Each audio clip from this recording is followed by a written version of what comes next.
TNI Angkatan Laut Lanal Loksmawe meresmikan Kampung Bahari Nusantara yang berlangsung di Dusun Tepin, Desa Lancang Barat, Kecamatan Dewantara, Aceh Utara.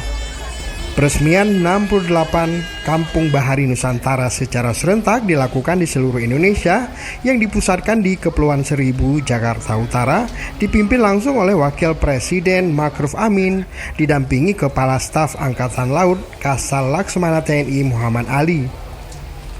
Dan Lanal Loksmawe Letkol Laut P. Andi Susanto mengatakan, kegiatan ini merupakan program TNI Angkatan Laut dalam rangka mendukung pemerintah untuk meningkatkan kesejahteraan masyarakat Indonesia, khususnya masyarakat di desa pesisir. Dan Lanal menambahkan, dalam kegiatan ini pihak TNI Angkatan Laut menyiapkan sarana pendidikan di tingkat PAUD dan pelayanan kesehatan untuk masyarakat pesisir serta posyandu.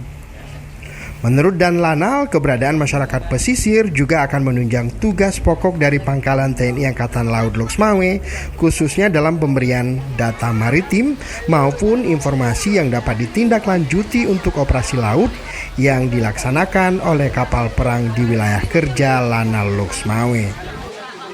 Kegiatan ini merupakan program dari TNI Angkatan Laut dalam rangka mendukung pemerintah untuk meningkatkan kesejahteraan masyarakat Indonesia, khususnya di masyarakat desa pesisir. Untuk di kampung ini yang telah kita laksanakan adalah di bidang pendidikan, kita melaksanakan pemenuhan sarana dan prasarana di PAUD yang ada di desa Lancang Barat ini. Untuk yang kita andalkan di sini, masyarakat pesisir, kita memperhatikan masalah kesehatan.